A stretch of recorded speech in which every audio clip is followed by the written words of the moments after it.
causa con algunos factores y complica, ¿no? Complica el estado del paciente. Hemos pasado también temas de preocupación en relación a la pandemia, ¿no? COVID, y por ahí no sé si ya han escuchado del hantavirus. Es decir, lo infeccioso está ahí, a pesar de que nosotros digamos, no, yo doctor, yo no quiero hacer nada clínico, quiero ser cirujano plástico, ¿no?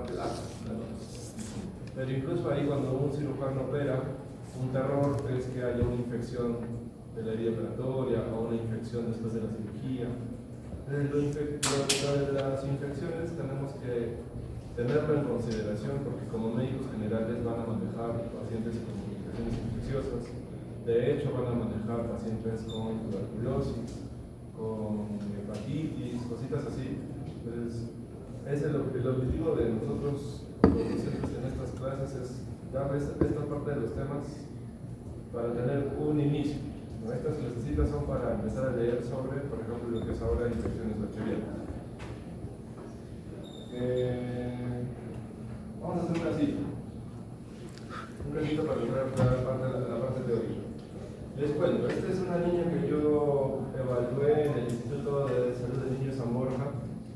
Ashley, de 10 años, con el antecedente de trastorno del espectro autista.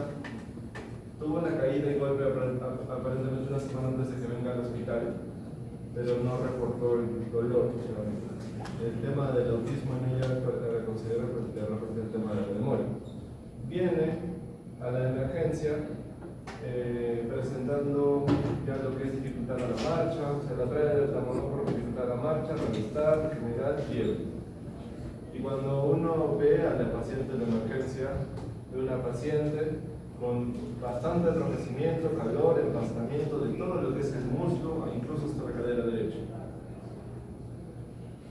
Hasta ahí se le evaluó en la emergencia, pero la paciente presenta deterioro clínico progresivo, se choca, va al shock y tiene insuficiencia respiratoria que necesita ventilación mecánica y vasopresores. Esto está un poco desordenado, ¿no? Febril, el mal estado general, todo esto. Deterioro rápido, hipotensión. Necesita entrar a la intubación y conexión a ventilación mecánica. Y hasta este momento es una paciente crítica, que está en ventilación mecánica, que está con vasopresores, que está con antibiótico-terapia de amplio espectro, con un pronóstico reservado. Hasta ahí. ¿Qué diagnósticos plantea? ¿Problemas? Primero, diagnósticos para poder empezar a pedir exámenes, ¿no es cierto? Levante la mano.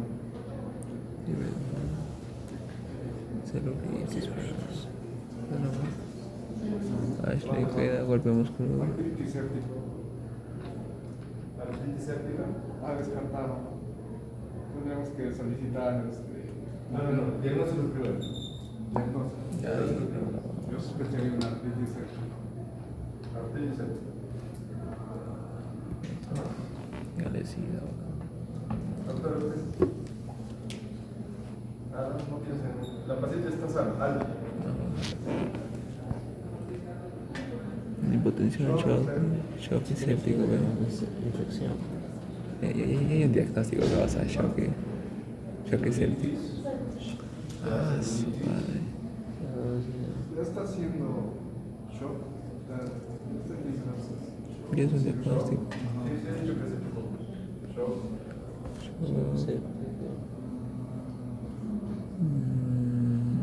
¿Qué más pasó?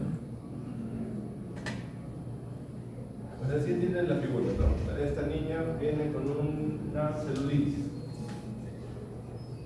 Está en la emergencia, pero rápidamente se deteriora. Tiene compromiso de la ventilación, que la lleva a la ventilación mecánica. Tiene compromiso circulatorio, tiene shock, que necesita soporte con vasopresores. Y de lo que entró por emergencia, una paciente que aparentemente estaba sana, no tiene antecedentes de hospitalizaciones, su único antecedente es un trastorno de espectro autista, está en la UCI, grave, muy grave. Yo le he evaluado tanto en emergencia como en UCI, entonces esta niña yo le he visto. ¿Cómo ordenaríamos los diagnósticos, Renato?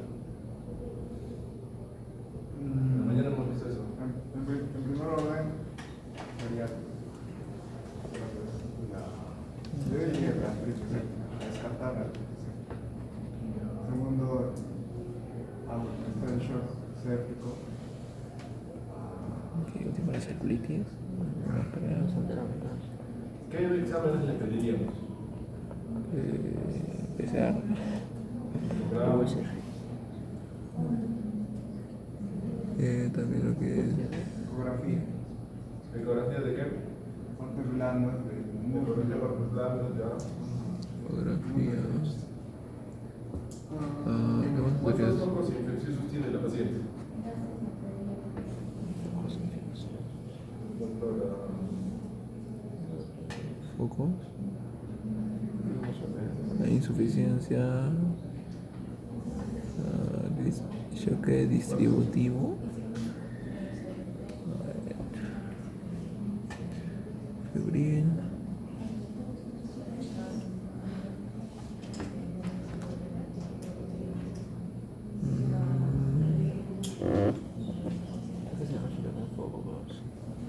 Para definir qué germen o gérmenes está causando todo esto, ¿qué le pediría?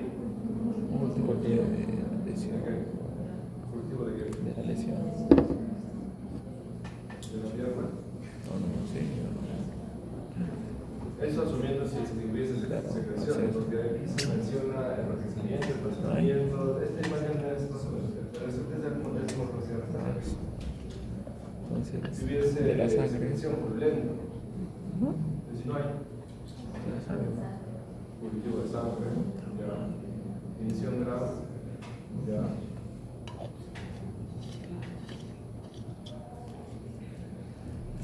Me han mencionado, ¿no?, lo que es el grado, hay que ver marcadores inflamatorios, adelantándonos a lo que es la clase de sepsis, partido de conversión, lactato, ya no nos menciona ecografía.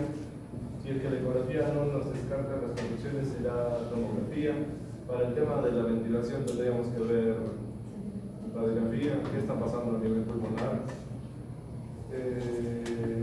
Y los puntos de discusión de este caso es para ver, ok, había un retraso en el diagnóstico y una progresión, que pues incluso estamos hablando de un shock séptico, tiene un foco principal en piel, pero no podemos descartar que en pulmones no haya otro foco, o sea, el mismo germen que estuvo en la piel se lleva a los pulmones y que el foco también está en el torrente sanguíneo, eso se llama bacteremia. Siempre bacteriana hematógena, evidentemente es una emergencia quirúrgica, ustedes vienen de cirugía a esa zona, si es que se confirma que hay colecciones hay que drenarlo. Y en este caso se está haciendo manejo del científico. ¿Frente a qué germen? ¿Qué es lo más frecuente en piel? Granos científicos. Entonces, a manera de introducción, es este caso. La primera parte de la clase es clasificación bacteriana. Y en clasificación bacteriana les he puesto información sobre lo que es un poquito de lo que es la microbiología. Estamos en medicina 1, entonces lo que tenemos que hacer es el uso de la microbiología, pero ya para ver pacientes. Las bacterias gram positivas, gram negativas, anaerobias, aerobias facultativas, las bacterias clasificadas dentro de sus grupos grandes como las micobacterias o los gérmenes en general de sus clasificaciones, tienen múltiples formas en las cuales yo desgloso a las bacterias, incluso a veces hasta por sus mecanismos de resistencia. Estudiar a las bacterias como un ente separado de nuestro cuerpo es importante porque no solamente es la respuesta fisiopatológica de lo que hace nuestro organismo, sino todos los mecanismos que hace o que tiene este microorganismo, porque es un ser vivo, para tratar de escapar a nuestro sistema inmune y para generar no solamente los factores de virulencia, sino las estrategias moleculares que al final le dan resistencia y sobrevivir a la terapia que nosotros le damos.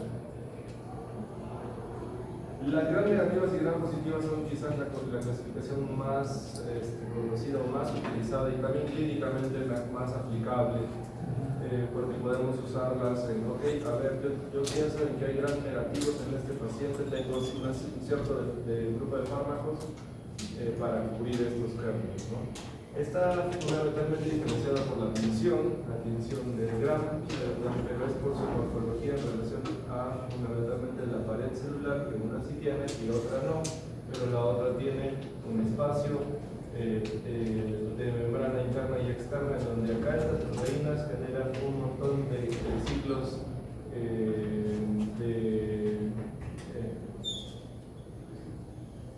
de energía, de comunicación con el medio ambiente, de regulación del agua y también fundamentalmente regular aquellas moléculas como los antibióticos que ingresan para poder eliminarlos. Otra clasificación es el tema de la forma, ¿no? La forma y lo que es el metabolismo oxidativo o el uso del oxígeno para el metabolismo en relación a los cocos, los bacilos o los cocobacilos son de diferentes clasificaciones. Clínicamente más tenemos a los bacilos y a los cocos. Cocos distribuidos en racimos de uvas, cocos en diplodocus o en cadenas. Eso le da esta terminología, ¿no?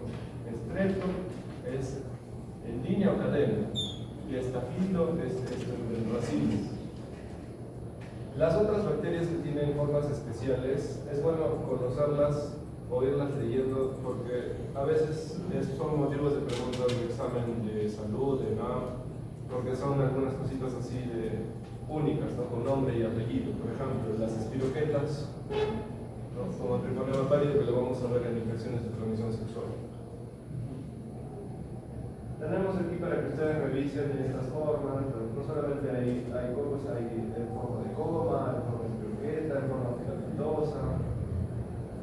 Como les digo, esta es una introducción de la parte microbiológica. A mí lo que me interesa es de que avancemos a la utilidad y algunos puntos claves de la utilidad para diferenciar a las bacterias son justamente las cositas que han revisado también en microbiología, que es la tinción de gram. La tinción de gram es una prueba rápida, por ahí lo han mencionado, ¿no es cierto? Ok, le vamos a pedir cultivo, pero de repente el cultivo se demora 5 o 7 días, pero el gram es automático. Y si yo tengo la sospecha de una paciente que tiene una lesión en piel y que ahora está con problema respiratorio y que está chocada, de la secreción que tome puede hacerse o correrse un gram, que eso es rápido, y el laboratorio me puede reportar, sí doctor, están creciendo cocos gram positivos que se distribuyen en racimos. ¿Qué es? Hay otras tinciones importantes que en algunos casos van a, por ejemplo, hoy día con mis alumnos hemos visto lo que es la tinción de Ziel-Nielsen modificada para buscar toxinas. La tinción de Ziel-Nielsen es para micobacterias, tuberculosis. La tinción de Gianza por ahí es para neumocistis.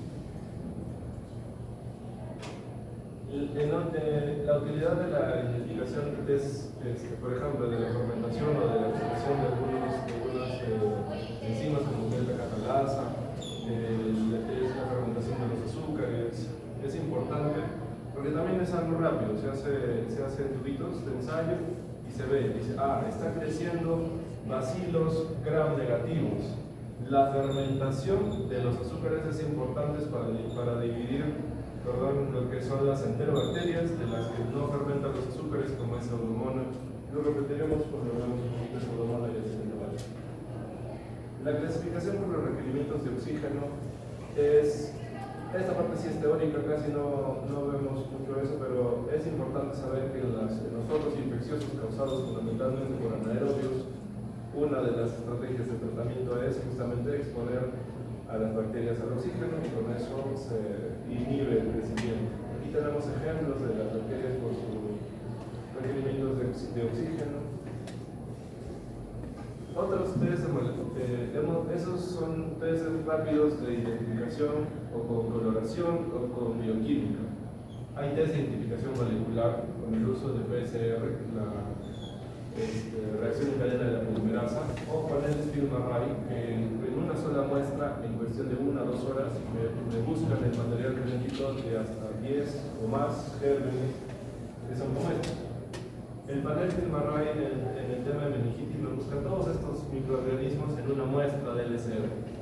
Entonces, si es un paciente que es un insuprimido, que está yendo muy mal y yo necesito dirigir la terapia muy pronto, estas muestras moleculares me dicen: sí, hemos encontrado material genético de herpes virus.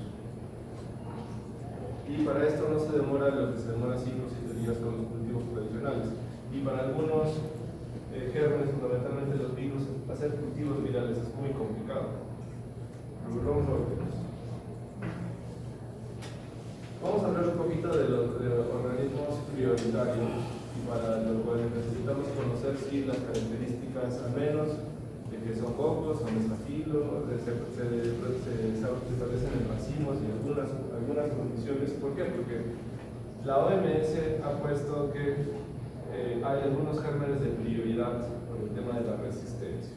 Si ustedes ven por aquí, Acinetobacter baumannii, han empezado recién a rotar, pero en cirugía, si han debido ver algunas veces algún cultivo, en algún servicio de cirugía que hayan dicho: ay, ¿cómo ha crecido eso? Todo resistente. Normalmente es Acinetobacter. Pseudomonas, las enterobacterias resistentes a los carbapenems. Ya antes teníamos enterobacterias productoras de beta-lactamases de espectro extendido. Esa era nuestra máxima preocupación. Ahora no, ahora tenemos enterobacterias que destruyen a los carbapenems.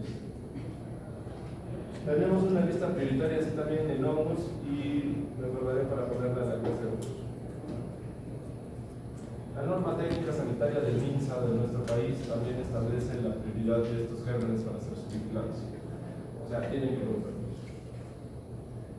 Staphylococcus aureus tiene varias características, no solamente de virulencia, sino también de elementos que generan lo que es este shock tóxico asociado a las toxinas, y también la respuesta inflamatoria sistémica importante, que le dan no solamente la capacidad de diseminarse o de hacer focos a distancia hematógenos, sino también estimular la respuesta del sistema inmunológico para que en esta tormenta perfecta entre lo que es el antígeno y lo que es la respuesta del huésped, se hace un ciclo vicioso, y por eso los pacientes con infecciones por Staphylococcus aureus empeoran así. El caso que hemos visto al inicio es un caso bastante ejemplificador de eso. Dentro de estas toxinas tenemos varias. La toxina de Phantom Valentine es una de las más conocidas, aparte de la toxina del shock estafilocócico. La toxina de Phantom Valentine es aquella que se relaciona mucho con infecciones de estafilococos en la comunidad.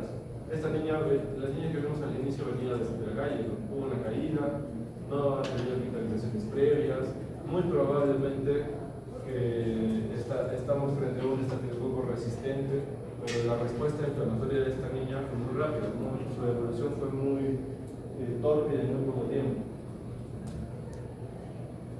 Nuevamente, esto que es Staphylococcus aureus, que puede ir a lo que es sistema nervioso central, puede tomar ojo, puede ser afección del corazón con endocarditis, puede tomar lo que es el hueso, las articulaciones. Entonces la sospecha de artritis también podría haber entrado al diagnóstico de nuestra paciente.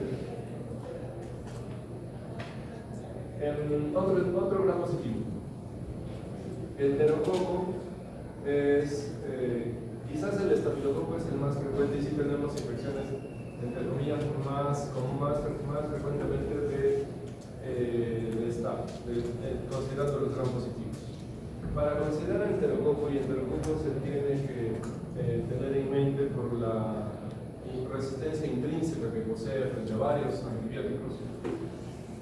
Felizmente, el enterococo solamente tiene la cabida, o sea, para hacer toda esta expresión de su virulencia en pacientes que tienen factores de riesgo, fundamentalmente portadores de sonda permanente, que hayan estado en la UCI, que sean inmunosuprimidos o que hayan usado antibióticos de alto espectro previamente.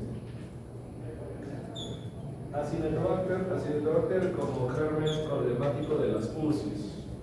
Normalmente tratan de ubicarlo a Acinetobacter en la UCI. Es un bacilo gram negativo no fermentador, es problemático y tiene la habilidad de adquirir o potenciar mecanismos de resistencia, incluso dejando uno, a veces dos o ningún fármaco que sea sensible. Es una amenaza a la terapia antibiótica y su morbimortalidad se asocia fundamentalmente a las neumonías asociadas a la ventilación y a las bacterianas. Todos estos factores de virulencia tiene Acinetobacter. La verdad, Acinetobacter es un germen bastante hábil y versátil. Y la importancia clínica está fundamentalmente en neumonías de la ventilación, infección del torrente sanguíneo. Y luego, con aquí les pongo que hay factores de riesgo importantes: cáncer, neurocirugía, quemados, UCI, para considerar igual este germen. Doctor, pero en este paciente que está estable, que sí tuvo una heridita y le cultivaron ahí pues, los colegas que son los internitos, y ha salido Acinetobacter SPP, es resistente a todo. El paciente está febril, está en condiciones no sé, de alta. Esto. A veces el Acinetobacter coloniza porque es un complejo bacteriano, hay varias especies dentro de lo que se llama Acinetobacter. Puede colonizar la vía respiratoria y puede colonizar la piel. No siempre es patogénico. Felizmente, porque si fuese patogénico al 100%, ya nos empezamos a despedir como base. Pseudomonas es otro germen bastante complejo en relación a todo lo que se concentra acá, en relación a su adaptabilidad, en relación a los factores de virulencia, generar biofilm, y en relación a la resistencia. Para nosotros como infectólogos estudiar a Pseudomonas aeruginosa en relación solamente a la resistencia es bastante amplio porque puede generar resistencia intrínseca, adquirida, de uno o dos tipos. A un mismo grupo de antibióticos puede generar hasta dos mecanismos distintos de resistencia. Pseudomonas se asocia con neumonías, con infecciones de hueso, de prótesis, en la piel. Es importante en los pacientes quemados. Infecciones urinarias, infecciones relacionadas a catéteres. Las enterobacterias, aquí sacando un poquito, sí les he puesto lo que son las exotoxinas, porque algunas enterobacterias, la producción de exotoxinas, fundamentalmente causa lo que son diarreas. Pero las endotoxinas, relacionadas fundamentalmente a lo que es sepsis, veremos en la clase de sepsis que estos lipopolisacáridos, solamente con la presencia antigénica, estimulan una cascada importantísima de inflamación persistente que se denomina sepsis. En relación a las enterobacterias, mis preocupaciones son estas: la producción de carbapenemasas. Carbapenemasa destruye el carbapenem. Carbapenem son meropenem, ibupenem. El tema es de que hay varios factores que están haciendo de que en nuestra misma microbiota intestinal, donde viven enterobacterias naturalmente, el uso de antibióticos, lo que es trasplante, lo que son perfiles críticos, cirugía, quimioterapia, inmunosupresión, hacen que pacientes empiecen a recibir primero meropenem, después ibupenem, después otro carbapenem, y aquí se quedan las bacterias resistentes. O sea, han colonizado, han desplazado las otras bacterias que eran sensibles. El tema es de cuando generan infección, ¿no? Y esto depende mucho de este balance. Cuando hay disbiosis y se va hacia que haya la posibilidad de que sean patogénicas, ya no vamos a tener infecciones por bacterias sensibles, sino por bacterias resistentes. No se ve muy bien esta parte, pero pasemos a la segunda parte de la clase, que es antibiograma. En relación al antibiograma, si han visto en los hospitales esta lista. S para sensible, I para intermedio, I para intermedio y R para resistente.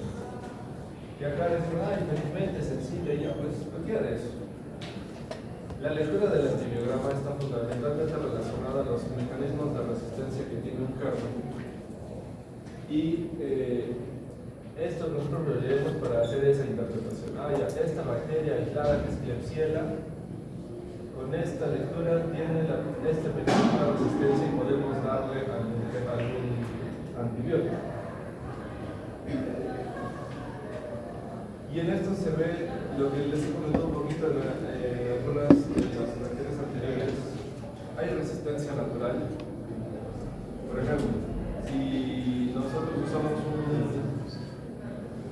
antibiótico que evita la formación de la pared celular, que es grande e importante en los gram positivos, como vancomicina, y tenemos una infección por Klebsiella pneumoniae, ¿le daríamos vancomicina? No, porque no tendría sentido, porque tiene pared celular, pero una pared celular muy pequeñita que prácticamente si inhibimos su formación no le va a hacer nada. Esa resistencia se llama resistencia intrínseca o natural. Luego está la resistencia adquirida. La resistencia adquirida habla sobre compartir información. Es decir, imaginémonos que estamos en el mundo perfecto en donde ustedes se forman para ser médicos, pero son solidarios con todos y comparten la información, que eso a veces no pasa. Pero los gérmenes gram negativos, digamos, esta bacteria no tiene mecanismos de resistencia para las cefalosporinas, no es BLE. Pero cerca hay Proteus, cerca hay E. coli, cerca hay otras bacterias que tienen los plásmidos, que sí tienen estas enzimas.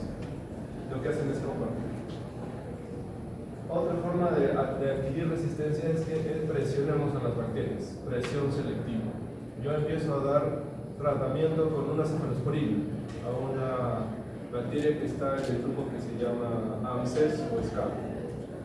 Al inicio me va bien, pero como yo estoy presionando a esa bacteria tiene el mecanismo de formar resistencia y va a empezar a formar no solamente a esa cefalosporina, sino a toda la familia.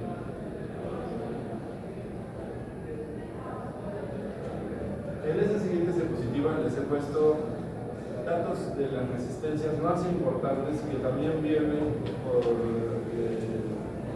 iniciativa de la facultad. Necesitamos cubrir cosas a futuro que les van a preguntar sí o sí en algunos exámenes grandes.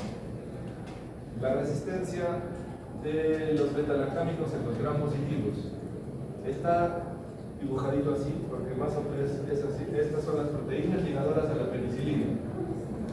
A la penicilina como nombre de esta proteína, pero aquí están todos los beta-lactámicos que cubren a los gram positivos, como la oxacilina, por ejemplo.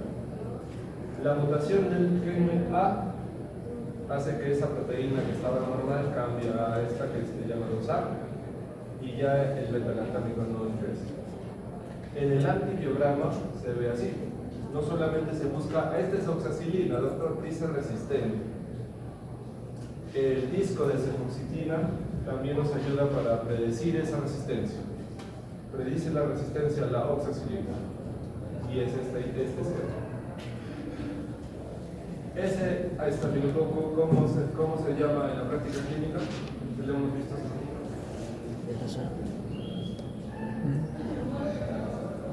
Penicilino resistente.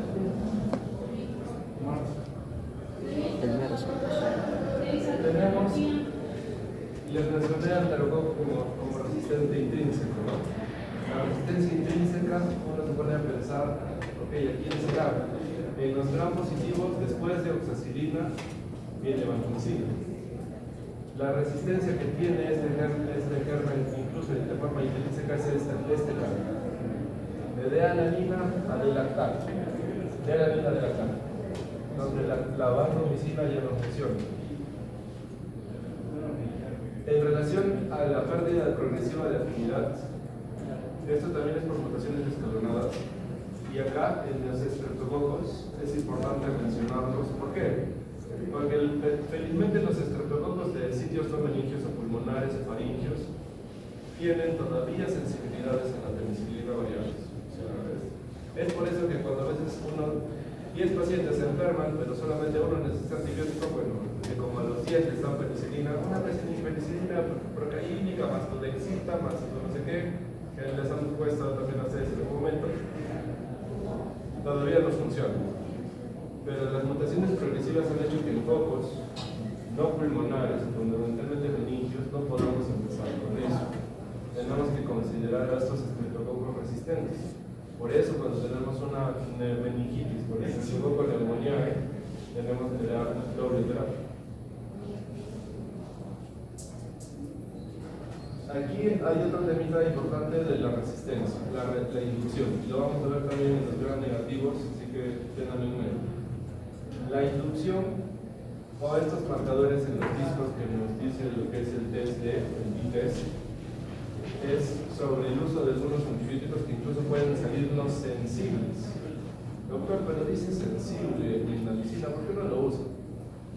No, porque si el test es positivo, si yo doy tratamiento con la clindamicina, quizás mejore un poquito el paciente, pero después va a ir mal.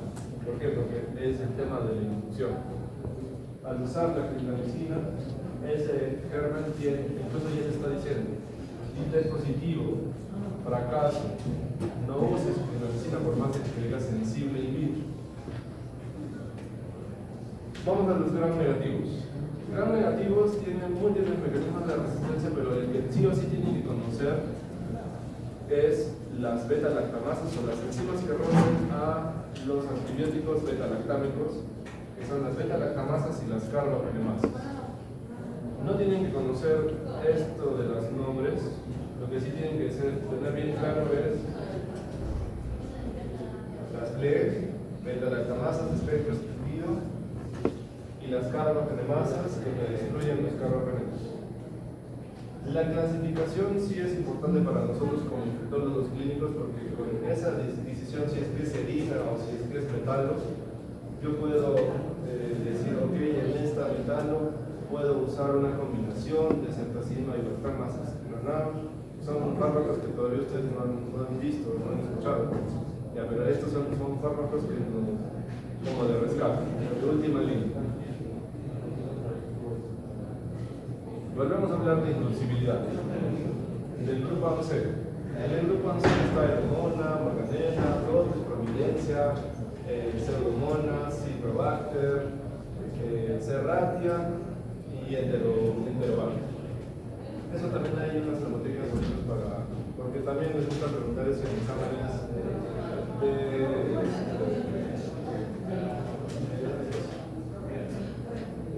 y funciona fundamentalmente con la inducibilidad. Aparentemente es sensible, pero cuando empezamos a usar la cefalosporina de tercera generación, estas bacterias lo que hacen es volverse resistente a todas las cefalosporinas, incluyendo las de cuartas.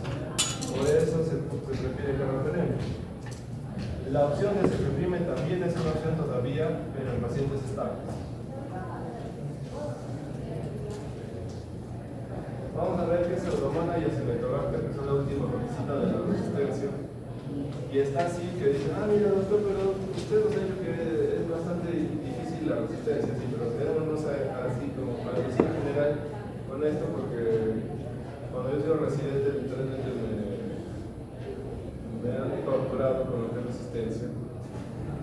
Pero Pseudomonas tiene la posibilidad de volverse impermeable, nada él.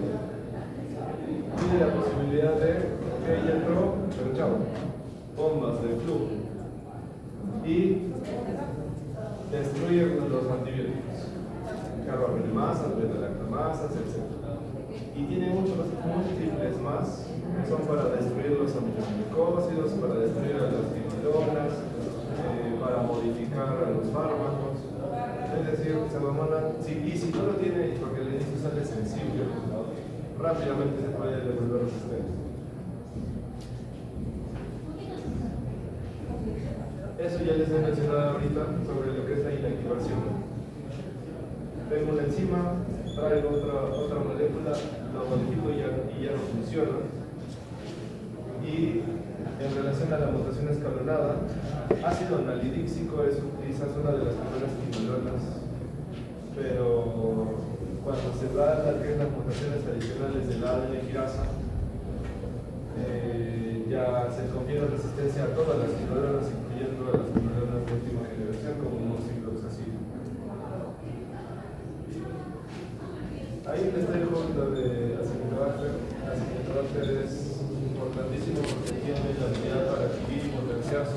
resistencia.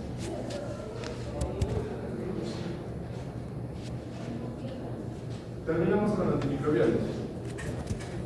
La parte de antimicrobianos es nuestra arma terapéutica que tienen que empezar a tener la noción ustedes para empezar a cuidarla.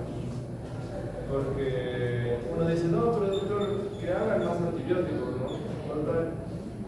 Quizás hacer antibióticos después de que se descubrió la penicilina fue algo básico porque, la penicilina, varias penicilinas, después las penicilinas sintéticas, después las penicilinas así, porque solo en penicilina hay un montón de fármacos. Sin embargo, ya nos hemos dado cuenta que una vez que se genera algún grupo antibiótico para que se generen otros, es bastante complicado. Y sale, no, mi antibiótico, doctor, yo con mi grupo de medicina 1 hemos generado un antibiótico, ok, 2026, estamos mayo. Muy probablemente se describa esa resistencia de los antibióticos de ahora antes de que termine la pandemia. Por eso conocer a los antimicrobianos es importante. En esta clase está más orientada a los antibióticos. Los antibióticos se clasifican por la molécula que tienen, por su mecanismo de acción, por su sinergia. Y vamos a ir conociendo, al menos poco a poco, más esto va pegando conforme vayamos haciendo prácticas. Cuando ustedes van viendo pacientes y están con una medicina, aunque vean un paciente y digan, la paciente del inicio de caso clínico, estafilococo A es penicilina resistente, démosle terapia con medicina. ¿Qué es la medicina? ¿A qué nivel actúa? Entonces porque después cuando ya vayan a la práctica clínica, ya paso. Dosis. Es niño por kilo, por peso, cada cuánto. No es algo que es más práctico, pero partamos así. Un segundo punto importante para ver es lo que les he mencionado de la práctica clínica, la farmacología. Y les apuesto que todos alguien le gusta farmacología. Nunca se sabe farmacología. Y peor cuando tuve que ver solamente la farmacología de los antibióticos, porque uno dirá, doctor, pero ya van primero, un gramo, cada 8, cada 12, no hay mucha ciencia, ¿no? En la elección del antibiótico tiene que ver la conjunción de mi paciente, el foco que yo quiero tratar, y si es que el antibiótico tiene que ser modificado frente a la función renal. Por ejemplo, es un paciente crítico, es un paciente que está perdiendo líquidos en el tercer espacio.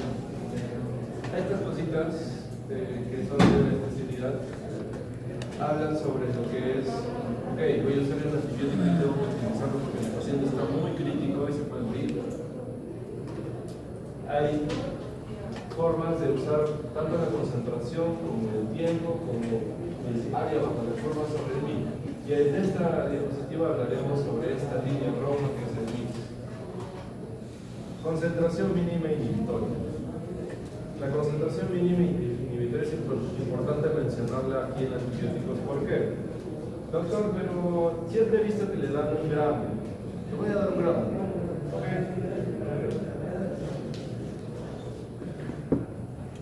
Pasan 12 horas. Doctor, un gramo de nuevo. Si es que nos quedamos aquí abajo, debajo de la concentración mínima inhibitoria, no se va a inhibir la proliferación de la bacteria 1 y lo que se va a hacer es esta además también se llama ventana de selección de mutantes. Si nos quedamos acá, pues el doctor ya le voy a hacer caso, démosle un gramo y medio, pero de ahí no le hago el seguimiento y cae por acá. O sea, sí llegó un poquito por acá y el paciente mejoró un poquito y luego cayó. Aquí en esta zona la bacteria se vuelve resistente, o sea, no se trata bien, no se llega a lo que es el éxito terapéutico y lo sino que único que se genera en la resistencia. Como último punto está el tema de las reacciones adversas. Todo medicamento tiene reacciones adversas de mayor o menor grado. Algunos son fármacos muy difíciles de usar, como la medicina B de oxicolato, y otros fármacos como el paracetamol, que es bueno, paracetamol, hasta que alguien viene y dice, pero sea alérgico al paracetamol. Y nos ponemos a llorar.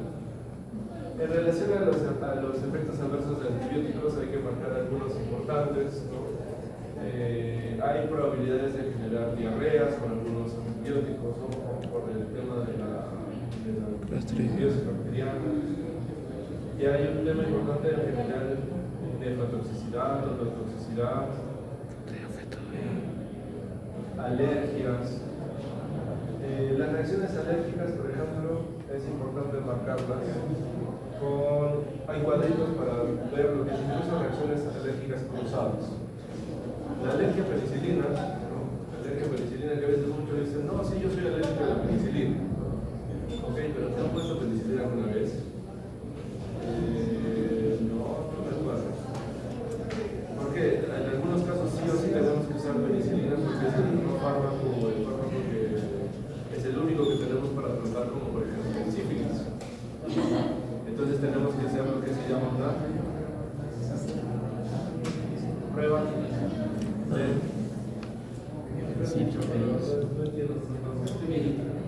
sensibilidad. Sensibilidad cruzada se puede dar con algunas penicilinas. Muy raro es que pase a lo que es las cloroforinas o los carotenoides, pero hay pacientes muy atóxicos que pueden tener alergias. Las alergias nos quitan las armas del tratamiento. Ya, conclusiones. En el tema de lo que es la resistencia y la utilización de los antimicrobianos, entonces no es solamente leer sensible, resistente, intermedio, porque sería muy fácil. No tendría razón de existir que diría, me puedo dedicar a otra cosa como a emprendimiento. El tema de este antibiograma nos sirve para dirigir así, droga correcta, qué antibiótico voy a usar, dosis correcta y duración correcta. La duración también es importante porque van a ir a sus pisos, servicios, a su ejecución y van a decir, el doctor nos ha dicho que revisemos este caso. Doctor, sí está con médico, mando, pero este paciente ha ingresado como el 25 de abril. Estamos 11 de mayo. ¿Por qué está con tanto tiempo? ¿No? Y a veces uno busca la evolución del día y continuar con antibióticos. Hemos conversado sobre datos importantes de resistencia. La resistencia a los antibióticos es bastante preocupante. Muy bien, preguntas. Espero que esta no sea la única clase, así que vengan todos. Porque la siguiente preguntas. Me adelanto a las preguntas que van a hacer en prácticas. Me hacen esas cosas tantas.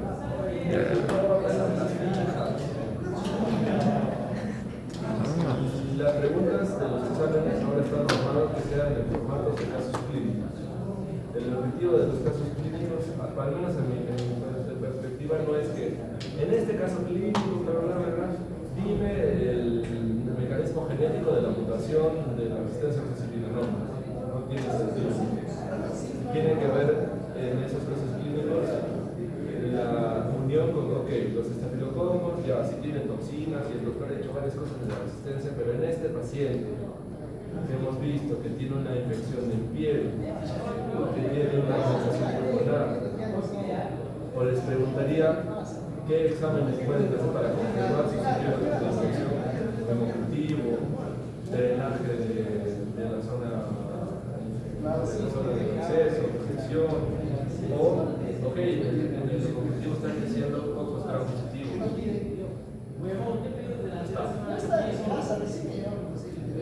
Quizás de lo del tratamiento todavía no nos toca ver, pero sí hay que revisar poco a poco, hay que entrar a ver lo que es terapéutico. Si hay cual de esas sierras de tratamiento es, se reacciona a un gramo menos salvación.